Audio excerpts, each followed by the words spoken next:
meant to be a generic overview of Audacity. To open up Audacity on a school computer in the library, you're going to go to Start, All Programs, and Audacity. You'll notice that the desktop icon looks like a little sun with some headphones on. When you look at Audacity, at first you're going to see no sound because you just opened up a blank project. So we do need to import that sound file that we need to use. So File, Import, Audio. You're going to locate your audio file, whether it's on your flash drive or on the computer, and you're going to open. I highly suggest that you take the safer route and you make a copy of your file before you edit.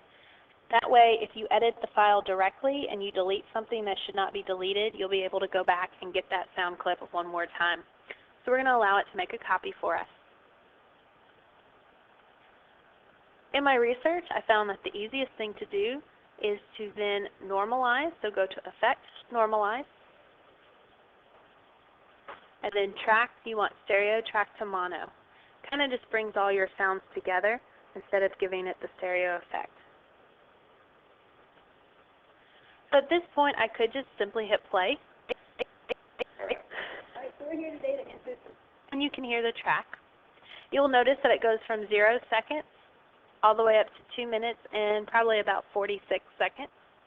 I could slide over, but then you'll see that my track stops. That's because we stopped at a little over 2 minutes and 45 seconds. If you want to focus on one section, notice I have the selection tool here. If we wanted to focus on the selection from 1:15 to 1:45, I could select it and then zoom in. And if I wanted to hear what was going on, I could hit play.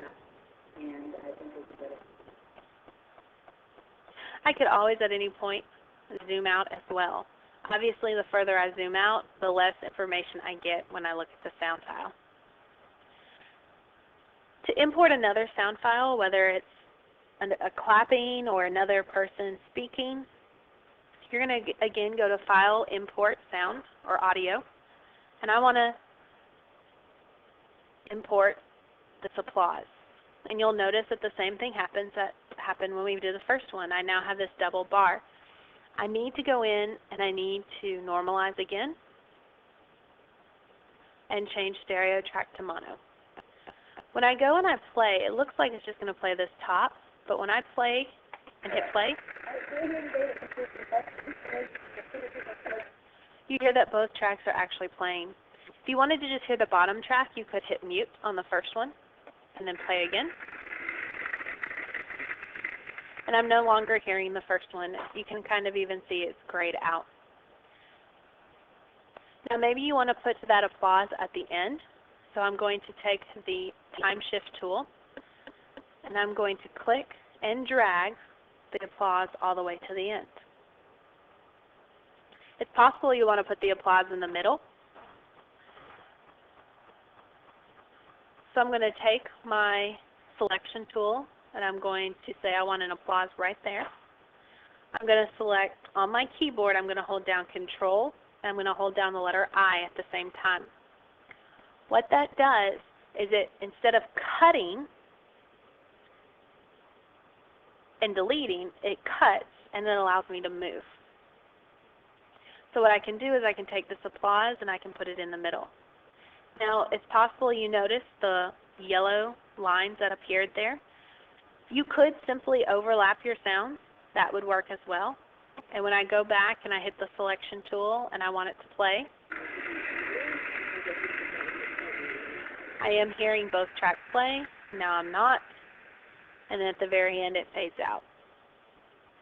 If I wanted to cut and delete a whole section, so right over here it looks like the sound file is really that there's no sound. So I can zoom in a little bit and I can hit play. And sure enough, there is no sound coming out of that. So I'm going to select with my selection tool.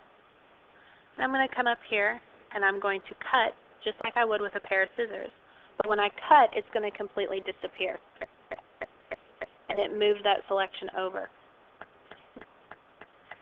If I zoom back out, oops,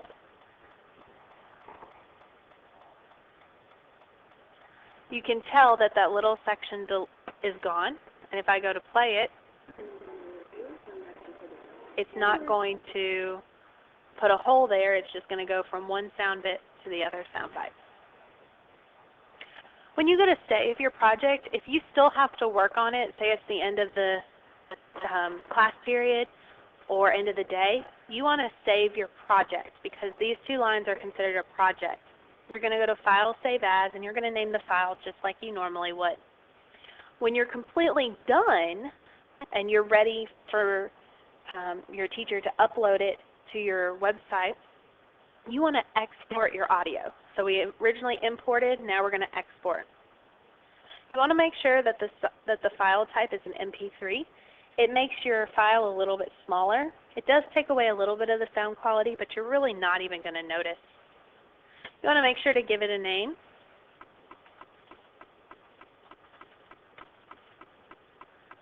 And you're going to hit Save. It's going to tell you that it's going to be put down into a single mono channel. That's completely fine. And at this point, you can answer all of these questions: who the artist name was, what's your track title, do you have different tracks, etc., etc. And select OK. Now, if you have more in-depth audio, it will take a little bit longer than just a few seconds. And if I go in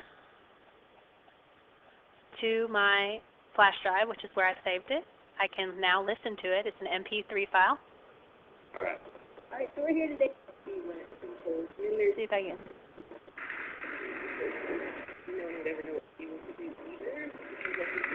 There's the clapping. So yeah, it's got everything in it.